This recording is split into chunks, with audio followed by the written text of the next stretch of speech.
Does it pay to protect nature? A new study suggests yes. A group of economists and scientists argue that expanding conservation areas could yield at least $5 for every $1 spent, just by giving nature more room to thrive. They say the resulting boost in agricultural and forestry yields, improved fresh water supplies, the preservation of wildlife and general help fighting climate change would increase global economic output by about $250 billion a year.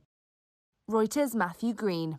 For a long time, governments have assumed that setting aside large amounts of land or sea as protected areas would basically be a drain on the economy, that it wouldn't make an awful lot of money.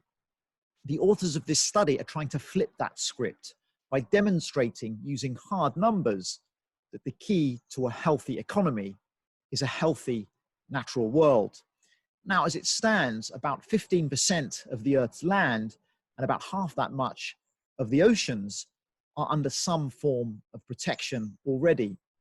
The UN is pushing a plan to expand that to 30% of the Earth by 2030. That's going to be on the agenda next year at a big wildlife conference in Kunming, China.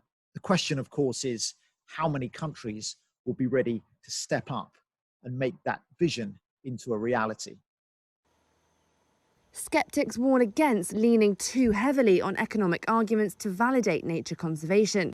But the report's authors argue that even a rough estimate of nature's economic worth is better than nothing, given the scale of what's at stake.